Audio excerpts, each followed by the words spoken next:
I'm back with another video. And today I want to come on and talk to you guys about what the Lord ministered to me to minister to you guys. So yes, we're here.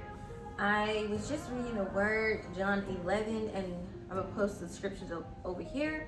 But it's basically when Jesus had got word that Lazarus had died, and his disciples was telling him not to go back to Judah. That's where the people wanted to go and stone Jesus, and the disciples was fearful of that. So Jesus was just basically telling them, when you got the light, you don't have to worry about stumbling and falling, because God is the one who's going to lead us and guide us into the place that we got to go. He's gonna make sure his will is done.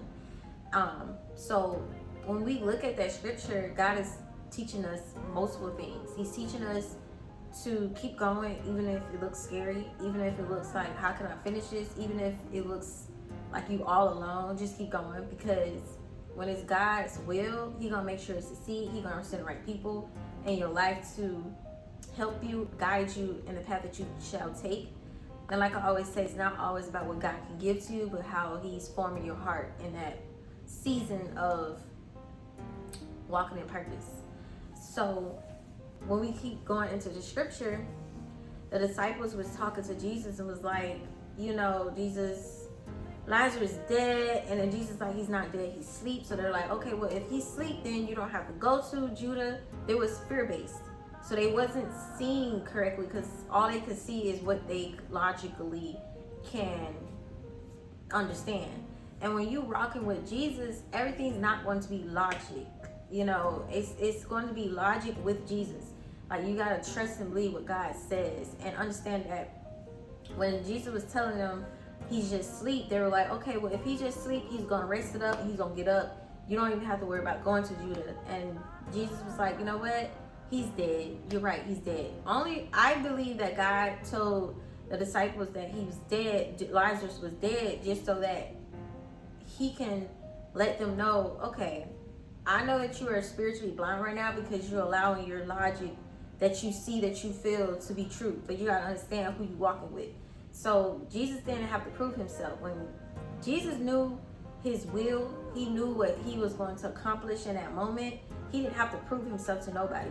His actions spoke louder than words. So that's another thing that Jesus had taught us, to let us know, when he gives you a purpose and a will for your life, it may look impossible. It may look like what is going on, or whatever the case may be. But when you put your foot out there and you get into action, you don't have to prove yourself to nobody. Your actions will prove itself, because of the faith that you took, because of the walk that you took with the Lord.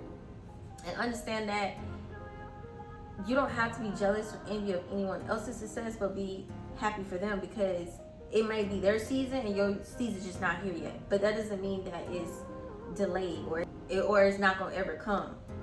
All it means is that you got to keep walking that path. Your obedience is someone else's deliverance, because you took that leap of faith, because you walked when people were saying, no, don't do that. You kept going. You didn't allow people perspective to change your course on where God wanted you to go. You kept going because you had God's, like, his clarity, his will. You understood God's will. You seek God for it, and you understand that at times that you're weak, God will give you strength to keep going. And that's his grace. His grace will give you strength to keep going when it looks dead, when it looks like you're just completely tired, and I just wanted to really tune in on that, because when Jesus arrived to Jerusalem, he healed Lazarus. Of course, he talked to the sisters and he healed Lazarus. Like, he resurrected him from the dead. So not only Jesus taught, no matter if somebody tries to project fear on you, keep going, because you got God's light. And he allowed us to understand what God's light was, which is his clarity, because he knew he had a purpose. He knew what he was trying to accomplish, right? That is God's light, okay? Knowing his will, which is what is going to anchor you when you're walking in paths where you don't know to go left or right, but you just trust in God. But you know you have God as your anchor because of his track record, because of what he already done. So Jesus was teaching us his light, not prove yourself to nobody. Your actions speak louder than words. Because at the end of the day, Jesus just allowed the disciples to believe what they wanted to believe, because he knew that his will was going to succeed. And God's not a man that will lie nor change his mind. And it's also another verse that's popping in my mind right now. And I'm going to put it on the screen. But God's going to make sure his word comes to pass. Okay? So when I tell you, this is going to be a quick word. But I just want to let y'all know it was so hard. It was so hard. So hard to make this word. Like, today's Monday. I usually post on Monday. I don't know if I'm gonna post this today, but today's Monday and I usually post Monday, and this is a late upload. But I'm telling y'all, it was so much pushback. And that's another thing I want to talk about. Just because you got resistance does not mean you should quit. Just because people push back from you is because you are shining light onto their darkness, and it makes them uncomfortable. So don't allow validation from others that push back to stop you. Keep going forward, because at the end of the day, you don't know, like I said before, who you could be helping. You don't know who and what and how your obedience is connected to somebody's deliverance. But anywho, I will see you guys next time. Y'all, I am going through something, because when I tell you, y'all, I am going through something right now. I don't know if this is, I just need to take a nap and try to do this over again, because when I tell you, I don't even want to add this in the video, but I have to be real.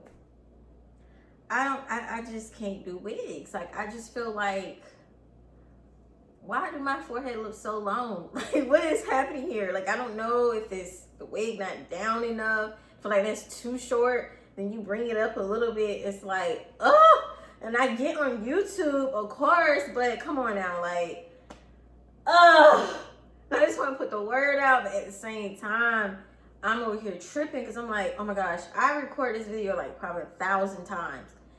And oh my gosh, these wigs is not it. Like, I just need to go back to my locks, y'all. Like, it's about the word. I understand that. But when I'm recording myself and it started looking like, why is my head so long? Like, what is happening here? And I have to bring it down. And I'm just like, oh my gosh, is that too short? Can you see the lace? Like, come on. Ugh. Y'all, I just don't know. I just don't know. Like, did I make a YouTube video about something like this? Because I feel like every time I make a video, I get tested. Everything I say, because it's like, okay. Anyways, this is a blooper. I never do bloopers, but I can't just, like I said, I cannot just get on here and act like I'm just with the rainbows and lollipops and I'm just so, yeah. No, I am feeling really overstimulated. I feel like my hair, I was watching this YouTube short and this girl said her hair looks like she has overstimulated braids. Because she has so many, and I feel her pain right now. Like, I feel her pain. But anyways, I had to just blurt this out.